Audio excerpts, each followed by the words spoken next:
ये घटना अभी कुछ दिन पहले की है, जब एक व्यक्ति पुलिस वालों के पास फोन करके बताता है कि जनाब, अभी अभी कुछ देर पहले ही मैं चाय की एक टपरी पर चाय पी रहा था और उसी वक्त एक व्यक्ति वहां पर आता है और वो आकर वहां बैठे लोगों को ऐसी ऐसी बातें बता रहा था जो कि हमारे प्रदेश में पिछले काफी दिनों से घट रही हैं।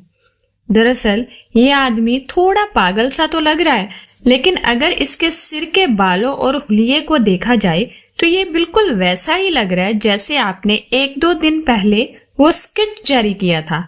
और ये बता रहा है कि जो पिछले काफी दिनों से लगातार महिलाओं के कत्ल हो रहे हैं, उन्हें करने वाला कोई और नहीं बल्कि मैं ही हूँ। यहाँ पर कोई भी व्यक्ति इसकी बातों पर ध्यान नहीं दे रहा, लेकिन मुझे फिर आपके द्वारा जारी किया गया स्केच याद आया और मैंने इसकी सारी बातों को रिकॉर्ड कर लिया है। वो मैं आपको भेज रहा हूँ। पुलिस उन सारी रिकॉर्ड की गई बातों को सुनती है और तुरंत वहां जाकर उस आदमी को अरेस्ट कर लेती है। थाने में लाकर जब पुलिस उस आदमी से पूछताछ शुरू करती है तो पहले तो उन्हें लगता है कि शायद ये आदमी थोड़ा मंदबुद्धि है, इसलिए इस तरह की बातें कर रहा है। लेकिन जब वो आदमी सब कुछ डिटेल में बताना शुरू करता है कि कैसे कैसे उसने इन सब कत्लों को अंजाम दिया, तो पुलिस वालों को समझ आता है कि पिछले कुछ दिनों से जो यूपी की बरेली में कांड हो रहे हैं, उन सब के पीछे यही आदमी है, जो दिखने में तो पागल सा लग रहा है, लेकिन असल में ये एक सीरियल किलर था। ये था 35 साल का कुलदीप गंगवार। ये पुलिस वालों को बिना घबराए अपने द्वारा किए गए हर एक कत्ल के बारे में बता रहा था। जो भी सवाल पुलिस वाले इससे करते, वो हर एक का जवाब बहुत ही नॉर्मली दे रहा था, जैसे कि वो अपने गुनाह नहीं कबूल रहा बल्कि दोस्तों से बातें कर रहा है। उसने पुलिस ऑफिसर्स को बताया कि जो मेरा पहला कत्ल था वो मैंने मई 2023 में किया था। उसके बाद 5 जून 2023 को फिर से मैंने एक महिला को अपना शिकार बनाया था। जिस तरीके से जो कत्ल उसने जब किए थे, वो पुलिस को एक एक डिटेल बता रहा था, वो भी बिना किसी सख्ती के। ये देखकर पुलिस वाले भी हैरान थे कि आखिर कोई अपने जुर्म इतनी आसानी से कैसे कबूल कर सकता है। लेकिन जब उसने बताया कि मैंने आखिरी कत्ल 2 जुलाई 2024 को किया था, जो कि इस गांव की इस महिला का था, तब पुलिस वालों को यकीन आया। जब पुलिस ने पूछा कि तुमने आज तक कितनी महिलाओं को अपना शिकार बनाया है, तो कुलदीप बताता है कि मैंने आज तक 9 महिलाओं का कत्ल किया है। इसके अलावा अपनी बातों पर विश्वास दिलाने के लिए कुलदीप के पास उन महिलाओं की कई ऐसी चीजें थी जिन्हें देखकर ये साबित होता था कि इन सभी कत्लों के पीछे यही संकी व्यक्ति है। दरअसल वो जिस भी महिला का कत्ल करता था, उसका कोई न कोई सामान अपने पास रख लेता। कुछ महिलाओं के गहने उतार लिए, किसी महिला की माथे की बिंदी, किसी का आधार कार्ड, और जिसके पास कुछ भी नहीं था उसके ब्लाउज का छोटा सा टुकड़ा काट लेता। और ये सारी बातें कुलदीप खुद अपने मुंह से कंफर्टेबली पुलिस वालों को बता रहा था। तो अब पुलिस वाले पूछते हैं कि आखिर तुमने इन सभी महिलाओं को क्यों मारा, इसके पीछे वजह क्या थी?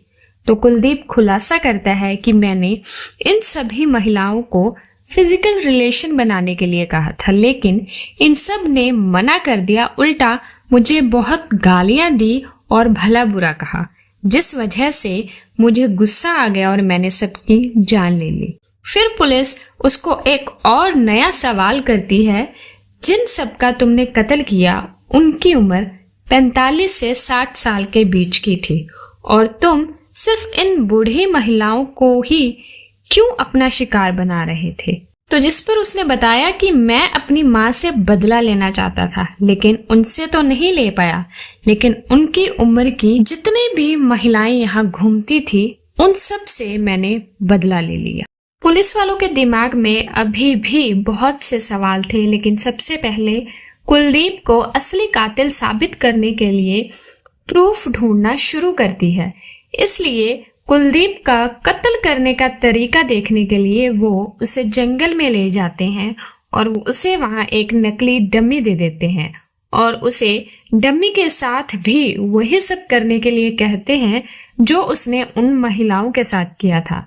तो कुलदीप उस डम्मी के दुपट्टे से या फिर उसके पल्लू से उसका गला घोटता है और फिर राइट साइड पर एक गांठ बांध देता है।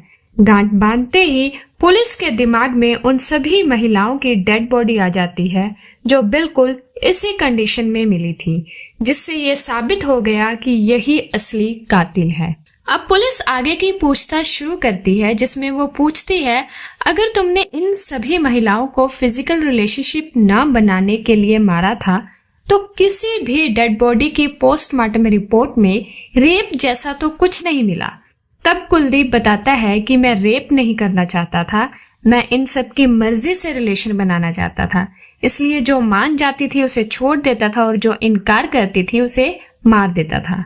अब पुलिस पूछती है कि तुमने इस उम्र में आकर क्यों सीरियल किलर वाला काम शुरू किया। तो इसके बाद कुलदीप अपनी कहानी शुरू से बताता है। उसने कहा कि जब मेरा जन्म हुआ था तो मेरे माता पिता इस बात को लेकर काफी ज्यादा खुश थे। मेरे पिता के दिमाग में पता नहीं क्या चल रहा था कि कुछ दिन बाद ही वो दूसरी शादी करके घर आ जाते हैं और उनकी वो नई पत्नी मेरे और मेरी माँ के ऊपर बहुत अत्याचार करती थी और मेरे पिता ये सब आराम से देखता रहता थे। जैसे जैसे मेरी उम्र बढ़ती गई उनके टॉर्चर का लेवल भी बढ़ता गया और यही कारण है कि अब लोग मुझे संकी, पागल और पता नहीं क्या क्या कहते हैं और इस सब की वजह मेरी सौतेली माँ ही है। उसने मुझे बचपन से इतना टॉर्चर किया कि मेरे दिमाग में एक डर सा बैठ गया है कि जिसे याद करके मैं आज भी घबरा जाता हूँ, मेरे पसीने छूट जाते हैं और लोगों से डरने लग जाता हूँ। जब मैं बड़ा हुआ तो मेरी शादी करवा दी गई। मेरी पत्नी कुछ दिनों तक तो मेरे साथ रही, लेकिन फिर उसे पता नहीं क्या हुआ कि वो भी मुझे पागल संकी कहकर अकेला छोड़ गई। उसके बाद मैं अंदर से बिल्कुल टहल सा गया था कि ये सारी महिलाएं एक जैसी हैं। मेरी माँ को भी इन्होंने नहीं बख्शा, मुझे बिल्कुल अकेला कर दिया। मेरी पत्नी मुझे छोड़कर जा चुकी थी, मेरी सौतेली माँ ने मुझे घर से निकाल दिया। अब मेरी जिंदगी अपनी दोनों बहनों के घरों में आना जाना करके ही बीत रही थी। मैं अक्सर बाहर ही घूमता फिरता रहता था। मैं अपनी माँ से तो बदला नहीं ले पाया, इसलिए मैंने उनकी उम्र की महिलाओं को अपना टारगेट बनाया। दूसरी तरफ मेरी पत्नी भी मुझे छोड़कर जा चुकी थी, जिस वजह से मुझे अपनी फिजिकल नीड भी पूरी करनी थी। इसलिए जो महिला मुझे मना करती उसमें मुझे अपनी वही सौतेली माँ नजर आती जिसने मेरी जिंदगी बर्बाद की थी। इसलिए मैं उसे बड़ी बेरहमी से मार डालता और यही मेरी कहानी है। आमतौर पर मेरे पास कोई काम तो होता नहीं था, इसलिए मैं ऐसे ही इधर उधर घूमता रहता और ज्यादातर सुनसान रास्तों से गुजरता था। कुछ महिलाएं शॉर्टकट लेने के लिए वहां से आती जाती थी, तो चलते चलते रास्ते में जो भी महिला मुझे मिलती मैं उससे रिलेशन बनाने के लिए बोलता। अगर वो मान जाती तो ठीक, वरना उसे इसी तरीके से मार डालता और गिनती के तौर पर उनका एक सामान खुद के पास रख लेता। और हैरानी की बात तो ये है कि ये हमेशा से ऐसे ही लोगों को अपने द्वारा किए गए कत्लों के बारे में बताता रहता था, लेकिन किसी ने भी उसकी बातों पर कभी गौर नहीं किया। वो बस उसे पागल समझकर इग्नोर करते रहे। दूसरी तरफ पुलिस भी कब से इस सीरियल किलर को ढूंढने के लिए बड़ी ही मुशक्कत कर रही थी। पुलिस करीब 1 साल से इसका पीछा कर रही थी, लेकिन इसे पकड़ना इतना आसान नहीं था क्योंकि इसका पता लगाने के लिए तकरीबन 1.5 लाख मोबाइल नंबर ट्रेस किए गए थे और ये आराम से सड़कों पर घूम रहा था।